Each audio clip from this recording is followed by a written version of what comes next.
Una sola voz. Puestos los ojos en Jesús. Si lo encontraron, Hebreos capítulo 12, versículo 2. Amén. Puestos los ojos en Jesús, el autor y consumador de la fe, el cual por el gozo puesto delante de él sufrió la cruz, menospreciando el oprobio, y se sentó a la diestra del trono de Dios. Tomen asiento, mis hermanos jóvenes, en el nombre del Señor Jesús. Quiero traerles una enseñanza en el nombre del Señor, bajo el tema el gozo que hizo ignorar las heridas. Sabemos que estamos en una sociedad donde queremos todo lo inmediato, la facilidad de adquirir las cosas. Desde pandemia todo se volvió tal vez más fácil, todo se volvió tal vez al instante, donde tal vez se consiguen las cosas sin sacrificio.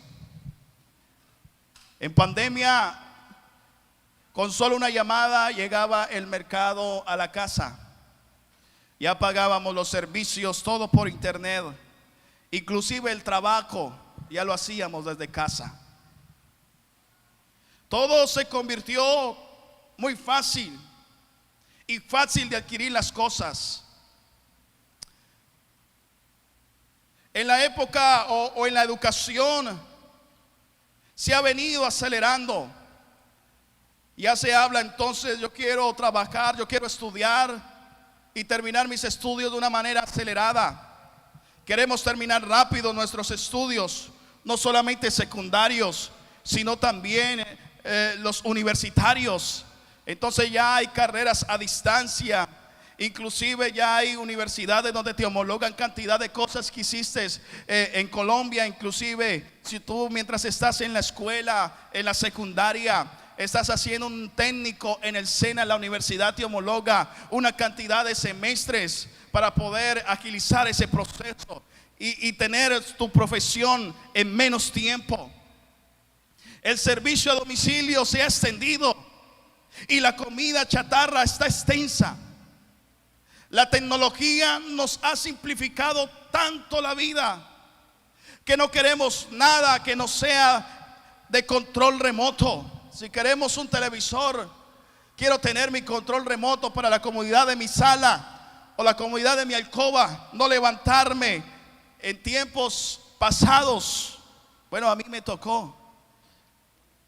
El televisor tenía una manigueta y mi abuelo me decía, no sé si al misionero le tocó, blanco y negro.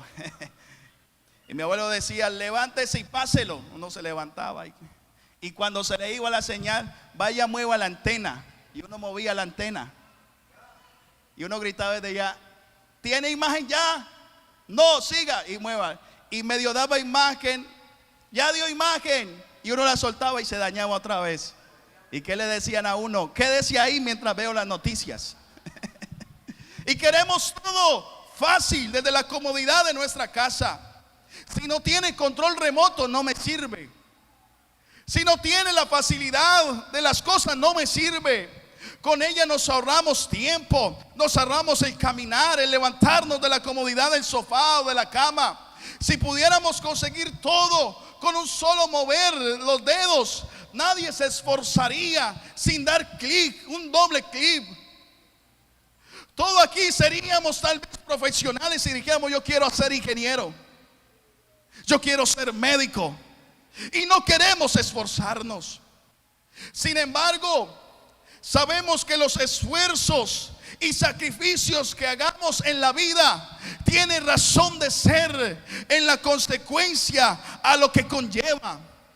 El sacrificio en el estudio, el esfuerzo en el trabajo, es estimulado por los logros académicos por venir. Si usted le pregunta al médico cómo llegó a ser médico, él te va a responder: en mi estudio no tuve vida social, me dediqué, sacrifiqué mi vida social, sacrifiqué mis amigos, sacrifiqué noches enteras estudiando para poder llegar a ser un profesional tal vez reconocido. Estos logros tal vez se pueden ver reflejados en el salario a recibir. El trabajador se esfuerza, el trabajador se sacrifica, porque en 15 días va a recibir una quincena, o en un mes va a recibir un sueldo. Todo lo hacemos en la vida por un motivo, y debe tener esa motivación lo que dinamiza. Inclusive el dolor de una mujer al momento de dar a luz, su motivación de ser madre de esa criatura que nacerá, esa es la motivación. Puede haber dolores fuertes, dolorosos, que ningún hombre podríamos soportar, porque dicen que ese dolor es impresionante. Por eso Dios se lo dio a las mujeres, porque nosotros no somos capaces de soportar ese dolor. Y tal vez ese dolor se amortigua con el ser que viene el camino, con el niño que viene el camino. Cuando pasamos por esos procesos que son canales para obtener, esto trae unas consecuencias que son el resultado, y llegamos a la conclusión que tales sacrificios valieron la pena, que ese trasnocho, que ese estudio en las noches, que ese sacrificio de no salir con los amigos porque tenía que estudiar, se ve reflejado en el futuro. Que ese sudor en el trabajo, que esa fatiga, esos dolores tomando sentido, esos dolores de parto dieron un resultado, una motivación en el futuro. Dificultades esconden esas victorias, como la tierra esconde al oro, como el lodo al petróleo, como la roca al diamante.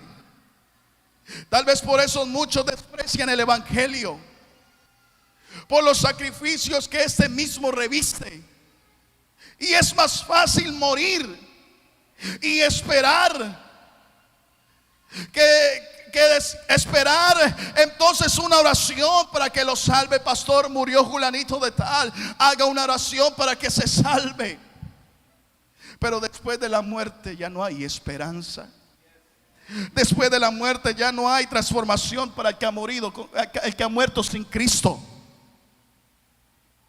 Ya no hay tal vez esperanza. Y esperamos que una oración salve a la persona que ya está inactiva, la persona que ha sido separada de la vida. ¿Cuántos dicen gloria a Dios? No se quieren arrepentir, o no queremos arrepentirnos.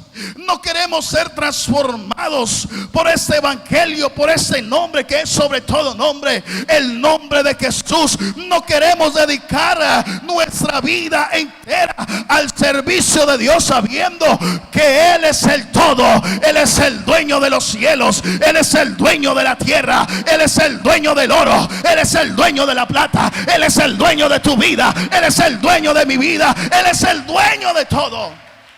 Oh, si ese aplauso para el Señor, déselo más fuerte. No queremos tener sacrificios, pero qué bueno que tengamos en cuenta que así como haces y tienes sacrificios para obtener tu título profesional, te desgastas noches enteras, días enteras trabajando, estudiando, tienes esfuerzo de una manera sorprendente, podamos obtener esa transformación, podamos obtener esos mismos sacrificios, esos mismos esfuerzos al dador de la vida, a Jesucristo, al Rey de Reyes y Señor de Señores. Qué bueno que podamos entender eso en esta noche, que esos sacrificios, esa transformación no la da un hombre, esa transformación la da Jesucristo, el Rey de Reyes, mi Dios. Y sabe que con esos sacrificios usted puede obtener salvación y vida eterna. Oh, alabanza hacia el nombre de Jesús. Alabanza hacia el nombre de Jesús. Y hablar de transformación es hablar de cambios. Es hablar de un nuevo comienzo. Es hablar de principios. Transformación es renovación.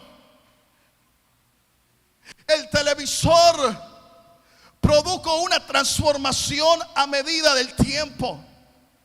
Inclusive todo se ha venido transformando. Todo lo que usted alcanza a ver en el vehículo se ha venido transformando. Entonces la transformación es una renovación. Y hablar de transformación es hablar de un cambio de forma. Esto sucede cuando una idea o una forma es cambiada o es cambiada totalmente. La transformación es el proceso por el medio del cual se modifica la estructura. Es un cambio total. Fue alterado, diferente, rotundo. Es cuando se transmuta algo o a alguien en otra cosa totalmente diferente. Pero qué bueno que miremos cuando inicia esa transformación en la vida del ser humano. Cuando inició esa transformación, porque estoy convencido que todavía estamos en ese proceso. ¿Cuántos dicen amén? Comienza el momento que nos convertimos en Cristo Jesús. Filipenses capítulo 1 versículo 5 dice: por vuestra comunión en el evangelio desde el primer día hasta ahora. Versículo 6: estando persuadido de él, en que él comenzó en vosotros la buena obra, la perfeccionará hasta el día de Jesucristo. No somos modelos terminados. Somos vasijas en manos del alfarero. ¿Cuántos dicen gloria a Dios? Somos una obra en proceso. Dios está trabajando en nosotros cada día para permanecer más en Él. Y es ahí, en ese momento, donde me quiero detener unos minutos en esta noche.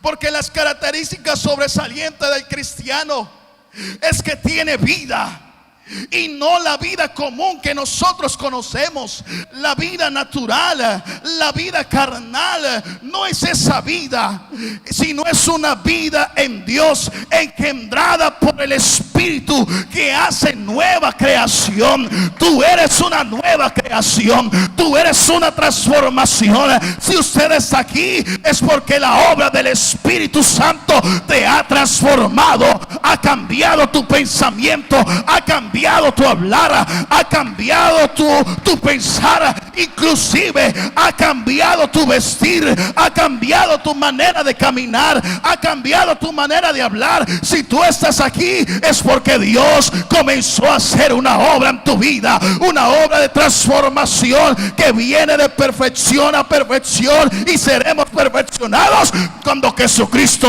arrebate, cuando Jesucristo venga por su iglesia.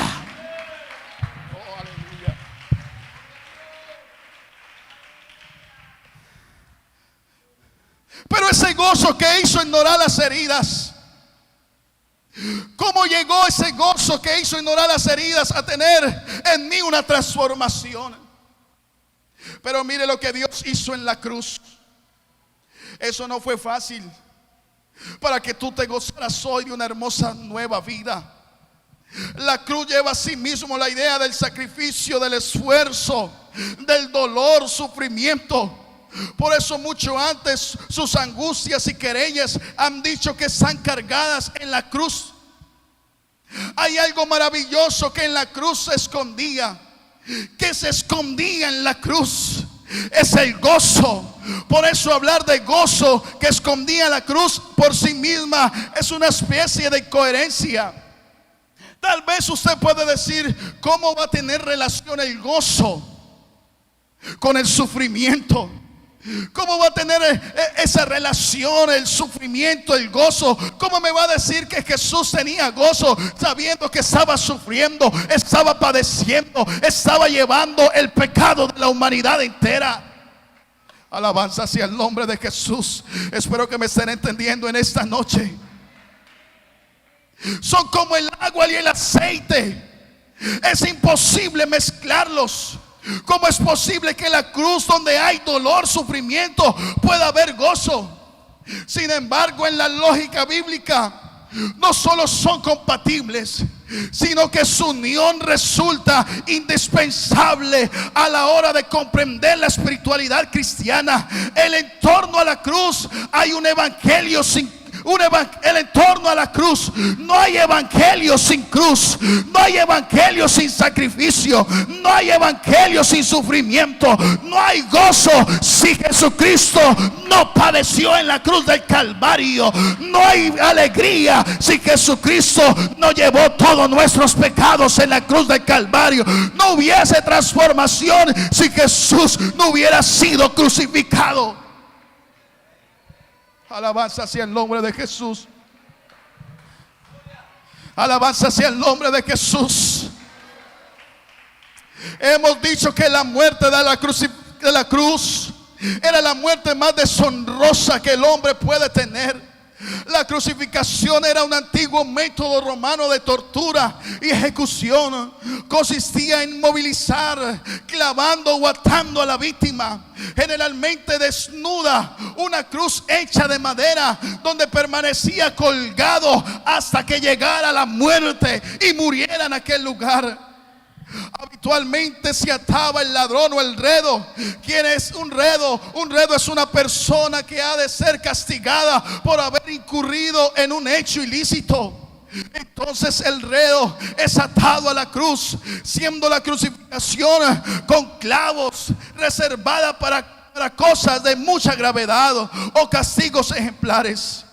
La muerte podía producirse debido a la deshidratación, hipotermia o cualquier otra consecuencia que encontrase a la intemperie. Desnudo durante horas, inclusive días, permanecía desnudo. No era una forma habitual. Normalmente moría por asfixia.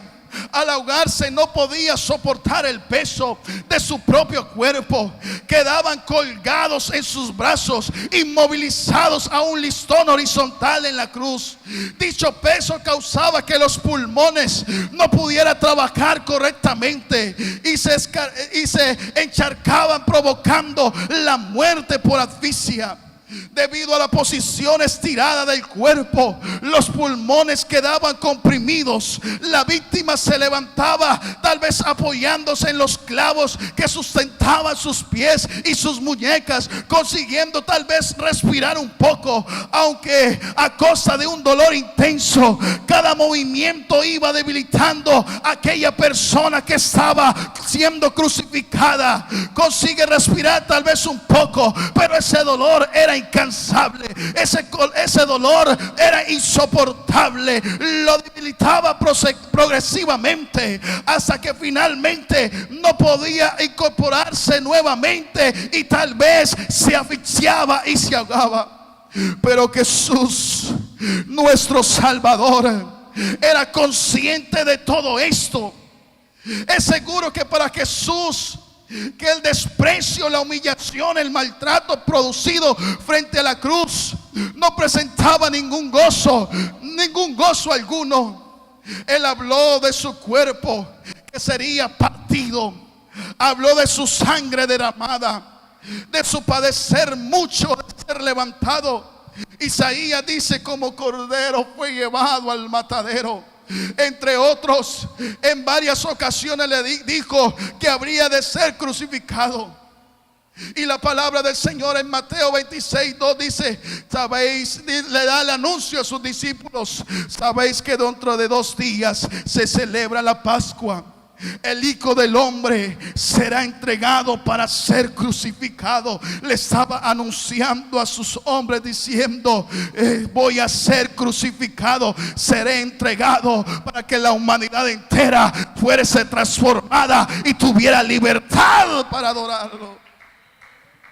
Los discípulos, informados de la gravedad de tal muerte que sería inminente, alguna vez quisieron persuadirlo de que lo evitara. en el versículo de 16, en el capítulo 16 del versículo 22 de Mateo dice: entonces Pedro, tomándolo aparte, comenzó a reconvenirle diciendo: Señor, ten compasión de ti. En ninguna manera esto te acontece. Pero mire la respuesta de Jesús. En el siguiente versículo dice: pero él, volviéndose, dijo a Pedro: quítate delante de mí, Satanás, me eres tropiezo, porque no pones la mirada en las cosas de Dios, sino en las cosas de los hombres. Lo increíble de todo es que Jesús podía evitar de ser crucificado. Lo increíble de esto es que tal vez Pedro tenía razón. Él podía evitar, él sí podía hacer con un chasquido de manos y que la humanidad entera fuera transformada, fuera cambiada. Pero él vino a abrir, él vino a pagar el precio, él vino a dar su vida para que usted y yo tuviésemos esa libertad, esa transformación, esa libertad de espíritu. Él podía evitarlo, él podía hacerlo, pues él tiene toda potestad, él tiene todo poder y él tiene toda autoridad. Alabanza sea el nombre de Jesús. Él es el dueño de todo.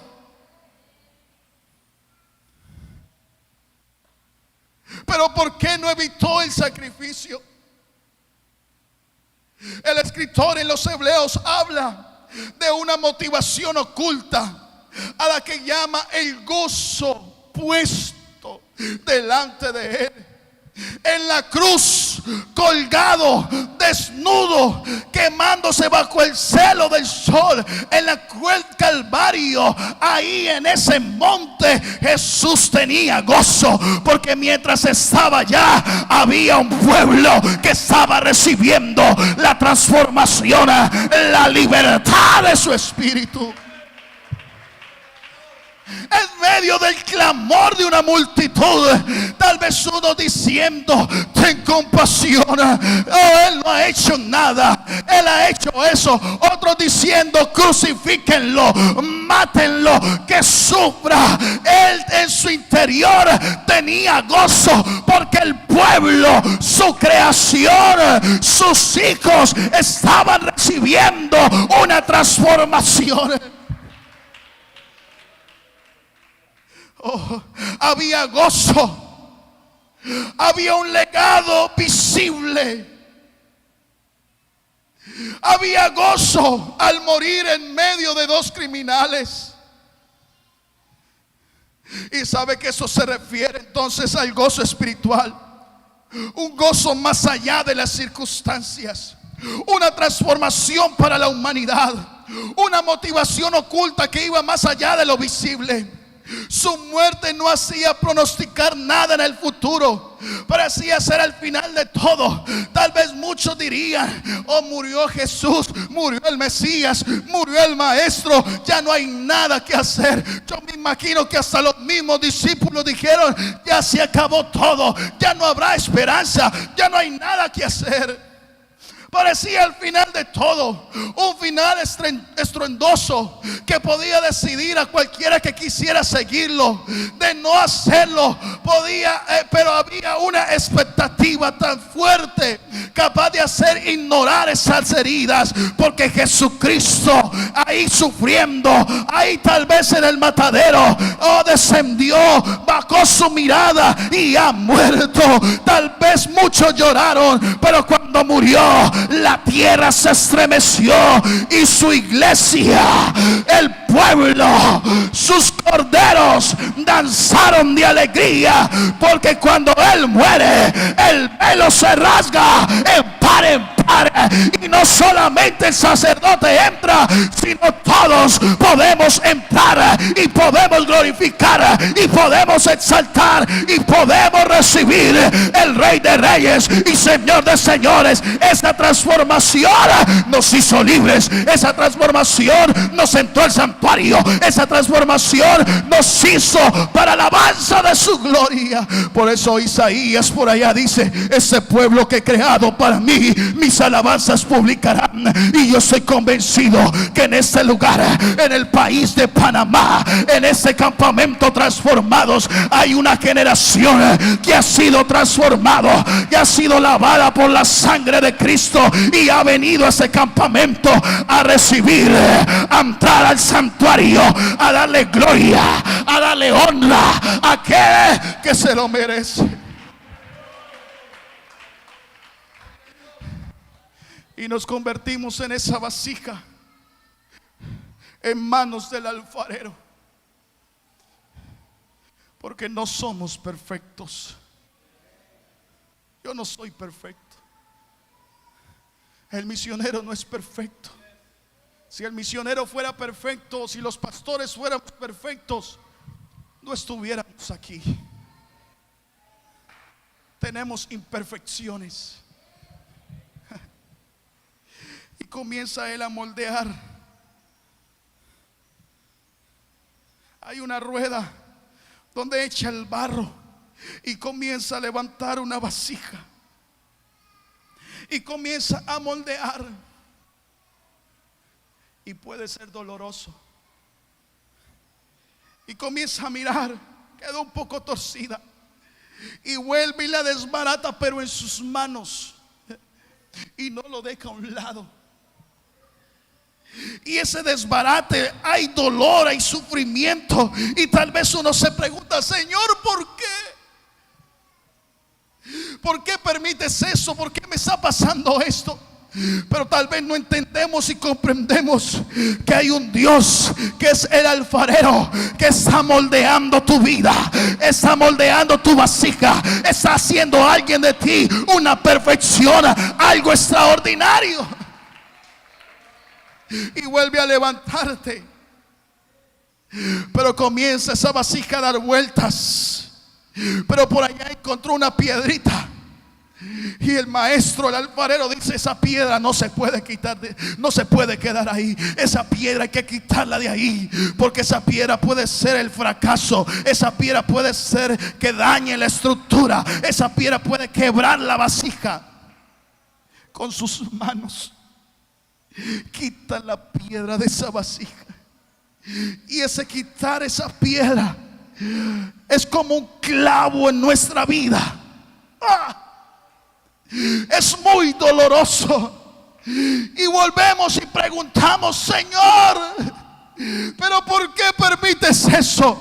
Pero qué bueno que en esta noche podamos comprender que estamos siendo transformados y estamos en manos del mejor alfarero, del rey, del rey, del rey de reyes y señor de señores. Y él comienza a moldear nuestra vida, y cuando la vasija comienza a levantarse, comienza a derramar algo sobrenatural que el Hijo de Dios tiene que recibir. Y es el aceite, es la unción, es el fuego del Espíritu Santo.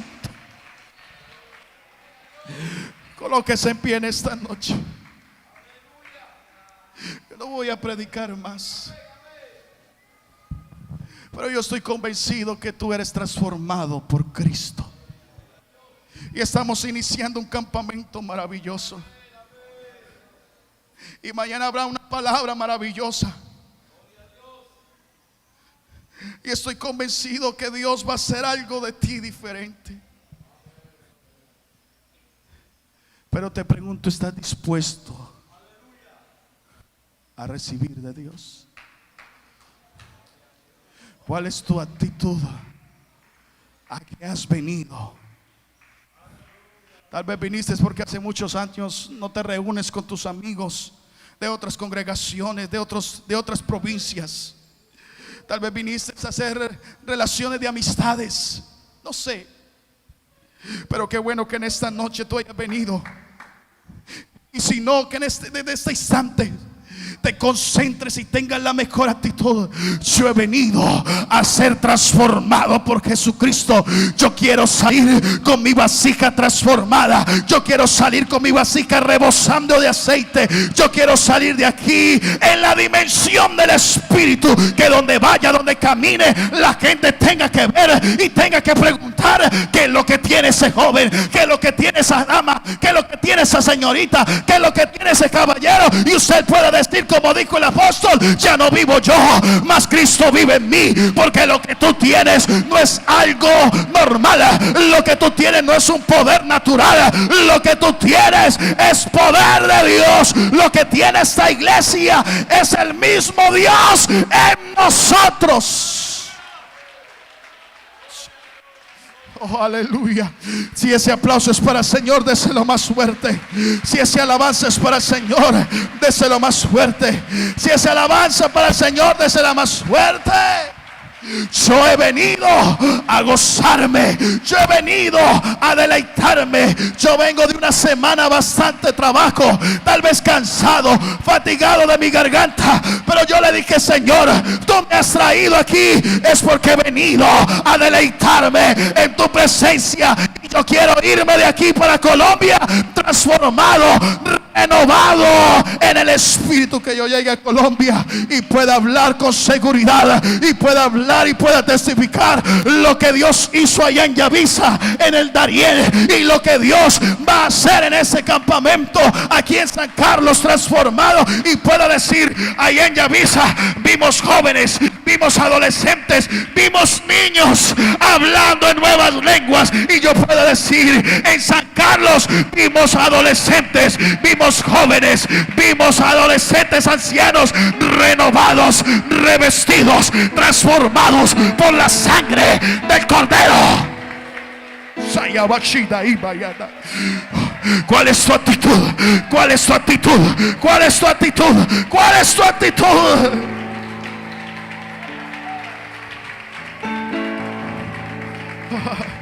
Creo que todos los que estamos aquí hemos tenido la revelación de Cristo.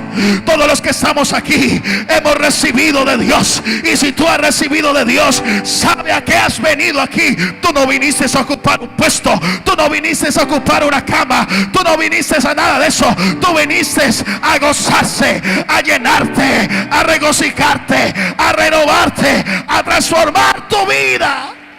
Porque hay un mundo que necesita verdaderos adoradores. Hay un mundo que necesita conocer de Cristo. Hay un mundo que necesita conocer de Jesús. Y tú eres el llamado, tú eres el escogido para anunciar, para proclamar, para llevar esta misión de Jesucristo. Yo quiero invitar a alguien en esta noche que venga, pase aquí al altar. Quisiera orar por alguien en esta noche. Yo siento su espíritu. Yo siento que Él está aquí.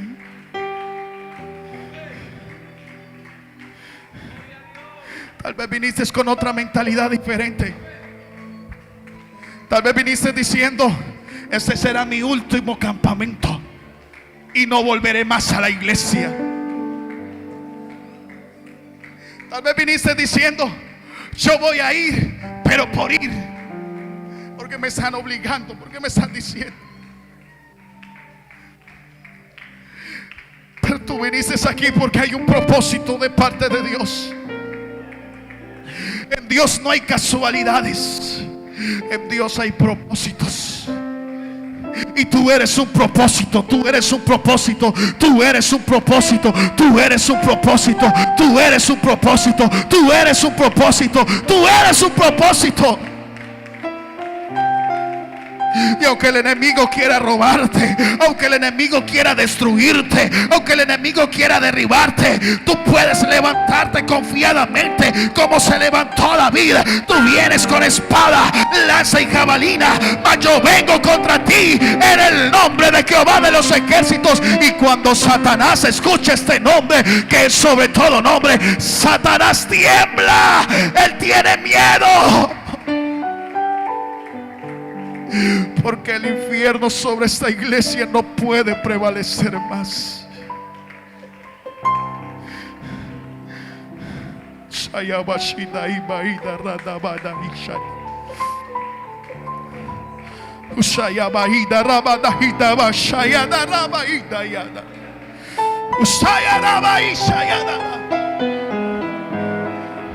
Ese sufrimiento nos dio gozo, nos dio libertad, nos dio transformación.